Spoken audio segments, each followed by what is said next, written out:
Assalamualaikum warahmatullahi wabarakatuh. Waalaikumsalam. Mari kita mulai. Bismillahirrahmanirrahim. Tema kajian kita pada kesempatan kali ini puasa. Ya, sebagaimana yang kita tahu, tanpa terasa sebentar lagi kita akan masuk bulan Ramadan. Mudah-mudahan bulan Ramadan ini bisa lebih baik lagi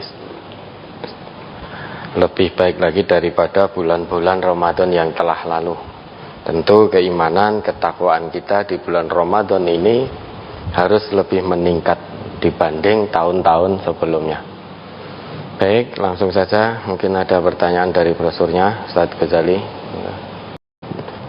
Ini terkait dengan puasa, Ustaz. Menyimak keterangan Ustaz tadi tentang sholat tahajud boleh dikerjakan meskipun sudah tarawih dan ditutup witir dengan alasan bahwa tidak ada batasan jumlah rakaat sholat tarawih. Mohon penjelasan hadis berikut. An Ibnu Umar anan Nabiyya sallallahu alaihi wasallam qala ij'alu akhir sholatikum bil laili witran. Dari Ibnu Umar diterangkan bahwa Nabi Shallallahu Alaihi Wasallam bersabda, jadikanlah yang terakhir sholatmu di waktu malam sholat witir. Hadis riwayat al-jamaah kecuali Ibnu Majah. Kemudian hadis berikutnya dari Abu Dzar, ia berkata, kami berpuasa Ramadan bersama Rasulullah Shallallahu Alaihi Wasallam. Beliau tidak sholat malam bersama kami sehingga tinggal 7 malam dari bulan itu. Lalu pada malam ke-7 beliau sholat malam bersama kami hingga kira-kira lewat sepertiga malam baru selesai. Kemudian pada malam ke-6 yang tersisa beliau tidak sholat malam bersama kami sehingga pada malam ke-5 yang tersisa beliau sholat malam bersama kami hingga kira-kira lewat tengah malam baru selesai. Lalu aku, yakni Abu Dzar berkata, ya Rasulullah, alangkah baiknya apabila malam yang tersisa ini engkau gunakan sholat malam bersama kami.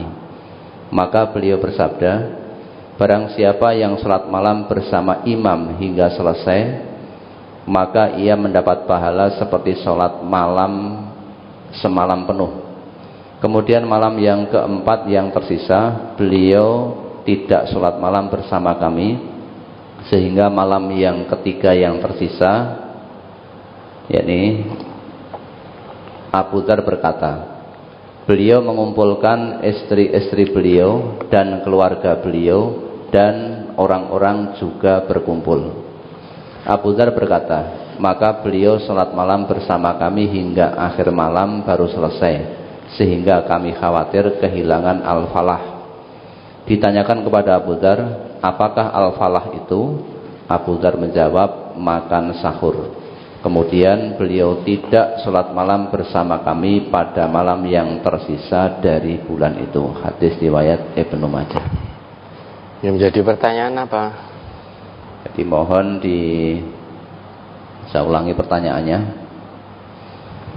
Menyimak keterangan Ustaz tadi tentang sholat tahajud boleh dikerjakan meskipun sudah tarawih dan ditutup witir dengan alasan bahwa tidak ada batasan jumlah rakaat sholat tarawih.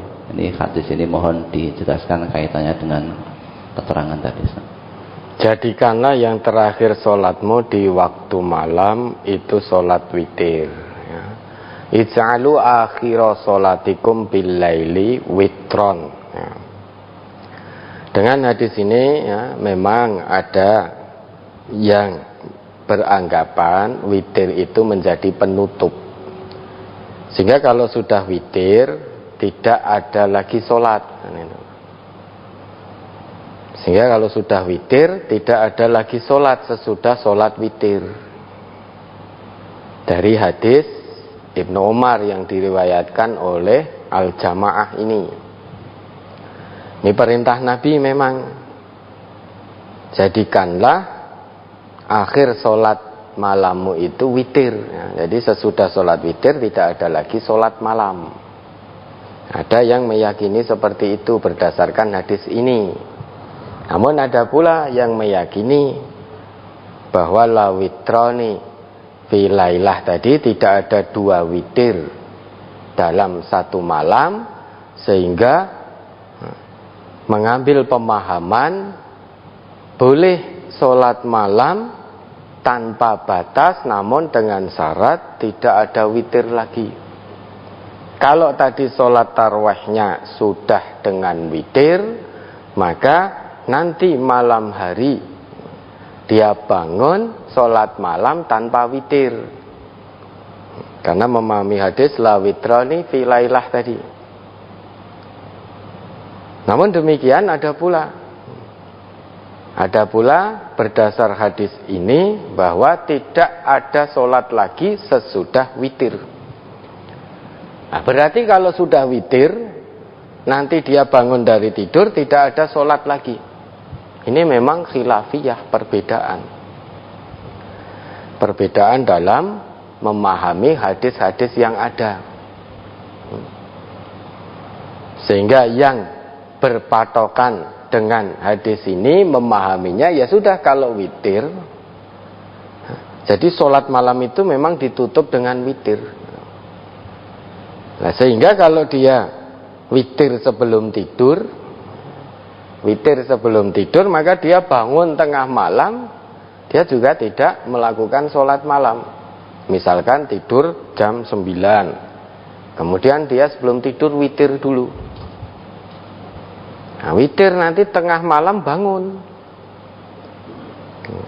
karena dia meyakini bahwa tidak ada sholat lagi sesudah witir, ya maka tidak sholat lagi, karena sudah witir tadi sebelum tidur. Itu yang meyakini hadis ini, berpatokan pada hadis ini.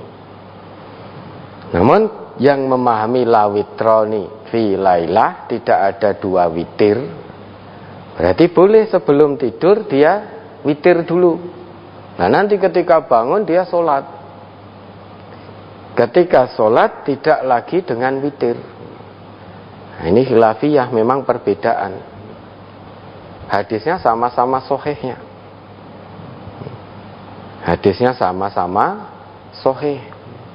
Ini memang tidak bisa dikompromikan, tidak bisa diketemukan. Pendapat ini tidak bisa dipertemukan. Maka banyak kita lihat sudah taraweh, kemudian malam harinya itu juga dilakukan lagi sholat. Lah bagaimana? Ya tentu kita berusaha mengumpulkan 2 hadis ini. Bagaimana caranya? Ya caranya kalau memang tadi taraweh, ya, jangan ditutup dulu dengan witir. Kalau memang taraweh, usahakan tidak ditutup dulu dengan witir kalau nanti malam masih mau melakukan sholat malam lagi. Nah, nanti malam karena merasa kurang mungkin ya, terus sholat lagi lah, nanti setelah itu ditutup witir. Maka itu thariqatul jama', dikumpulkan. Jadi sholat malamnya tetap bisa, kemudian witirnya juga sekali witir. Nah, kalau kita berpegang pada hadis Nabi yang kedua ini yang ditanyakan, barang siapa yang sholat bersama imam, artinya sampai selesai dalam sholat tarawih itu bersama imam sampai selesai, plus witirnya tentunya, maka sudah cukup sebetulnya. Tidak perlu nambah lagi, sudah cukup. Ya, seolah-olah mendapatkan pahala sholat semalam penuh. Kalau sudah tarawih bersama imam, sudah witir, ya sudah selesai. Berdasarkan hadis yang kedua ini tadi, yang dituliskan di sini tadi. Maka kalau sudah tarawih bersama imam, ya sudah cukup. Seolah-olah dia sudah melaksanakan sholat semalam utuh, semalam penuh. Nah, maka sudah cukup dengan imam. Nah, tentu dalam hal ini ya, kita berusaha. Kalau memang sudah tarawih bersama imam, kalau hadis Nabi mengatakan sudah cukup, ya sudah cukup. Kalau nanti malam ingin bangun lagi, ingin sholat malam lagi, ya tarawihnya tidak perlu ditutup witir dulu. Namun bukan berarti yang tarawihnya dengan witir, kemudian nanti malam bangun sholat lagi tanpa witir, lantas kita persalah-salahkan. Karena itu cara memahaminya hadis itu yang berbeda. Keduanya sama-sama hadis sahih. Kalau tadi la witroni fi lailah, tidak ada witir dalam satu malam, berarti menutup tarawih dengan witir lah. Malamnya bangun qiyamul lail tanpa witir. Ada yang memahami seperti itu. Lah mana yang betul? Wallahu a'lam. Karena ini sama-sama cara sudut pandang dalam memahami hadisnya yang berbeda. Kita tidak perlu diributkan. Nah, kalau kita meyakini bahwa satu malam kita sholat bersama imam sampai tarawih, apa itu sampai selesai itu sudah dapat satu pahala penuh, satu malam penuh, ya sudah kita cukupkan. Atau nanti kita sholat tarawih tidak perlu witir, kalau memang ingin bangun lagi kemudian sholat lah, nanti terus ditutup dengan witir. Ya, mudah-mudahan bisa dipahami ya. Itu thariqatul jama', jadi mengumpulkan dua hadis ya. Sehingga caranya ya sholat tarawih, kalau ingin bangun lagi ya, jangan witir dulu. Nah, nanti bangun lagi baru kemudian ditutup dengan witir. Atau sholat tarawih bersama imam sampai selesai plus witirnya sudah cukup. Namun ada saudara-saudara kita berlandaskan dalil juga, sudah selesai tarawih plus witir, kemudian malamnya bangun tanpa witir. Ya sudah. Kalau sudah demikian, memang ini tidak bisa dikompromikan. Sudah, ambil yang memang kita yakini. Nah, ambil yang kita yakini. Ya, mudah-mudahan bisa dipahami. Ada lagi?